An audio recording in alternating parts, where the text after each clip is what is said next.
Minor బాలికపై అత్యాచారం కేసులో సంచలన తీర్పు వెలువడింది. నిందితుడు మహమ్మద్ కయ్యూంకు 50 ఏళ్ల కఠిన కారాగార శిక్ష విధిస్తూ నల్గొండ పోక్సో కోర్టు ఇన్ఛార్జ్ రోజా రమణి తీర్పు వెల్లడించారు. పోక్సో చట్టం కింద 20 సంవత్సరాలు, ఎస్సీ ఎస్టీ అట్రాసిటీ చట్టం కింద మరో 20 సంవత్సరాలు, కిడ్నాప్ కేసుగా గాను మరో 10 ఏళ్లు, మొత్తం 50 సంవత్సరాల కఠిన జైలు శిక్ష విధిస్తున్నట్లు జడ్జి రోజా రమణి ప్రకటించారు. ఇంతకీ ఈ దారుణ ఘటన ఎప్పుడు జరిగింది, ఎలా జరిగింది, శిక్ష ఖరారు కావడానికి ఇన్నేళ్లు ఎందుకు పట్టింది?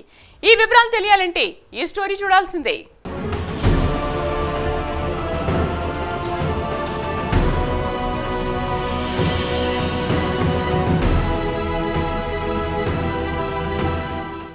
బాధిత బాలికపై లైంగిక దాడి జరిగినట్లు తిప్పర్తి పోలీస్ స్టేషన్లో మహమ్మద్ కయ్యూం అనే వ్యక్తి మీద 2021లో కేసు నమోదయ్యింది. 2022 నుంచి నల్గొండ జిల్లా కోర్టులో విచారణ కొనసాగింది. వాదనలు, సాక్ష్యాలు, ఫోరెన్సిక్స్ ఆధారాల ఆధారంగా న్యాయమూర్తి నిందితుడిని దోషిగా తేల్చారు. ఈ కేసు తెలంగాణలో పోక్సో చట్టం కింద అత్యధికంగా శిక్ష విధించిన కేసులో ఒకటిగా చరిత్రలో నిలిచే అవకాశం కనిపిస్తోంది.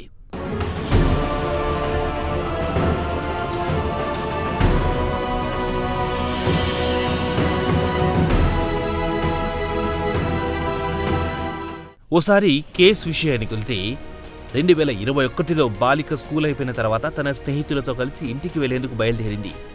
ఈ క్రమంలో నిందితుడు మహమ్మద్ కయ్యూం బాలికను బలవంతంగా తన బండి మీద ఎక్కించుకున్నాడు. ఆ తర్వాత పట్టణ శివారు ప్రాంతానికి తీసుకెళ్లి అత్యాచారం చేశాడు.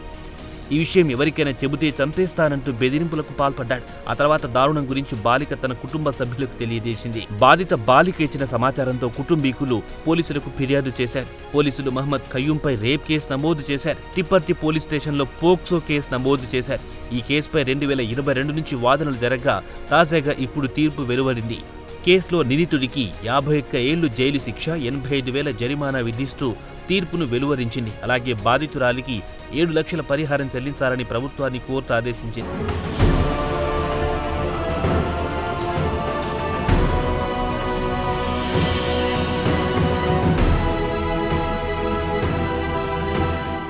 ఈ కేసులో ఆధారాలన్నీ సేకరించడం, కోర్టుకు ఆధారాలు సమర్పించడం ఒక టీం వర్క్గా జరిగిందని పోలీసు అధికారులు తెలిపారు.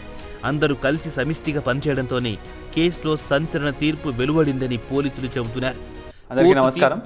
ఇవాళ నల్గొండలో స్పెషల్ పాక్సో కోర్టులో మనకి క్రైమ్ నెంబర్ 119/2013 ఇది సెన్సేషనల్ కేసు అండి. ఇందులో విక్టిమ్ 11 years ఆఫ్ ఏజ్. ఆమెని రేప్ చేసిన తర్వాత క్రూరంగా చంపి డ్రైనేజ్లో పడేయడం జరుగుతుంది.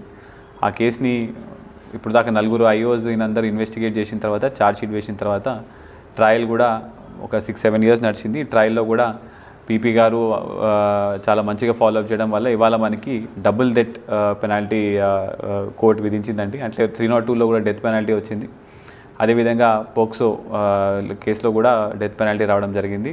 ఇది ఉమ్మడి నల్గొండ జిల్లాకు సంబంధించి అప్పట్లో ఇది ఫస్ట్ పోక్సో కేసు అండి. దీనికి సంబంధించిన పీపీస్ అందరూ కూడా IOs అందరూ కూడా మంచిగా ఫాలోఅప్ చేయడం జరిగింది. ఈ కేసులో కూడా ప్రతి ఒక్క ఎవిడెన్స్ కూడా ప్రాపర్గా గ్యాదర్ చేయడము, ప్రొడ్యూస్ చేయడము, అవన్నీ కూడా కోర్టులో సమర్పించడము, ఇవన్నీ కూడా మంచిగా జరగడం వల్ల ఆల్ టీమ్ అందరూ కూడా ఫాలోఅప్ చేయడం వల్ల మనకు మంచి కన్విక్షన్ రావడం జరిగిందండి. ఇది డబుల్ డెత్ పెనాల్టీ. ఇది నల్గొండ జిల్లాలో కూడా దిస్ ది సెకండ్, ఈ సంవత్సరం ఇది second death penalty. Thank you.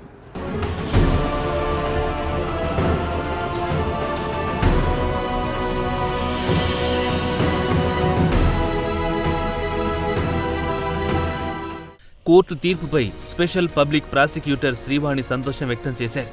కోర్టుకు తాము సేకరించిన డాక్యుమెంటరీ ఎవిడెన్స్ సమర్పించామని, ఇరు పక్షాల వాదనలు విన్న కోర్టు సంచలన తీర్పు వెలువరించిందని ఆమె సంతోషం వ్యక్తం చేశారు. అందరికీ నమస్కారం. ఈ కేసుకు సంబంధించి ఇది SC 121 ఆఫ్ 2015. ఇది ఉమ్మడి నల్గొండ జిల్లాలో పోక్సో యాక్ట్ అనేది వచ్చిన తర్వాత ఇది మొదటి కేసు అండి. దీనికి సంబంధించి వివరాల్లోకి వస్తే అక్యూజ్డ్ విక్టిమ్ని మభ్యపెట్టి తీసుకొని వెళ్ళి టీ ప్యాకెట్స్ అమ్మే ఒక చిన్న మైనర్ అమ్మాయిని 11 years ఓల్డ్ బేబీని తీసుకొని వెళ్ళి సెక్షువల్ అసాల్ట్ కమిట్ చేసి దేర్ ఆఫ్టర్ ఆ అమ్మాయిని చంపేసి తీసుకొచ్చి మురికి కుంటలో వేయడం జరుగుతుంది. సో దీనికి సంబంధించి మన పోలీస్ వాళ్ళు ఇన్వెస్టిగేటింగ్ ఏజెన్సీ సాక్షులని on time to time produce చేశారు. ఇది ట్రయల్ చేసేటప్పటికి 2-3 పీపీలు కూడా మారి ఉన్నారు. సో లాస్ట్ నాకు వచ్చింది ఈ కేసు. నన్ను స్పెషల్ పీపీగా నా ఎఫిషియన్సీని గుర్తించి మా డిఓపి గారు స్పెషల్ పీపీగా నాకు ఈ కేసుని ఎంట్రస్ట్ చేశారు. చేసిన తర్వాత నుంచి అప్ టు డేట్గా ఈ కేసుని మేము ఫాలో అప్ చేస్తూ and their requirements of the case documentary evidence కానీ అవన్నీ కూడా మేము కలెక్ట్ చేస్తూ కోర్టు వారికి ప్రొడ్యూస్ చేయడం జరిగింది. ఇంటర్ప్రిటర్ గారు కూడా చాలా ఎఫర్ట్ పెట్టారు ఇందులో. సో డే టు డే మాకు చిన్న సాక్ష్యాలని డాక్యుమెంటరీ ఎవిడెన్స్ని ఎక్కడెక్కడ ఏమైనా మిస్ అయి ఉన్నా కూడా మేము వాటిని తీసుకొచ్చి కోర్టు వారికి ప్రొడ్యూస్ చేయడం జరిగింది. పోక్సో కోర్టు జడ్జి గారు 2 సైడ్ల వాదనలు విని ప్రొడ్యూస్ చేసిన ఎవిడెన్స్ని పరిగణలోకి తీసుకొని 2 సైడ్ల ఇరుపక్షాల వాదనలు విని ఈ జడ్జ్మెంట్ అన్నది ప్రొనౌన్స్ చేయడం జరిగింది ఇవాళ. సో ఇలాంటి శిక్షలు పడినప్పుడు తెలియాలి, ఇలాంటి తప్పు చేస్తే జనాలలో కూడా ఒక అవేర్నెస్ అన్నది తీసుకురావాలి. ఇలాంటి తప్పు చేస్తే చిన్నపిల్లల మీద తప్పు చేస్తే ఇలాంటి శిక్షలు అనేవి పడతాయి అన్నది అందరికీ తెలియాలి. రేపు పొద్దున అలాంటి అఫెన్స్ చేయడానికి కూడా వాళ్ళు కొద్దిగా భయపడాలి.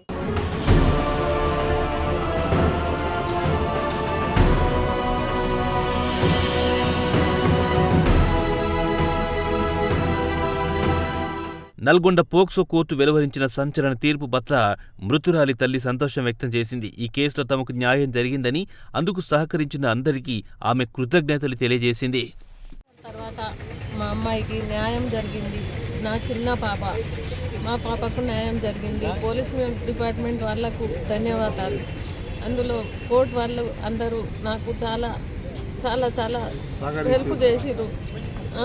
పీపీ గారైనా జడ్జి గారైనా అందరు కలిసి మాకు చాలా చేసిర్రు. న్యాయం జరిగింది మాకు, అంతే చాలు మాకు.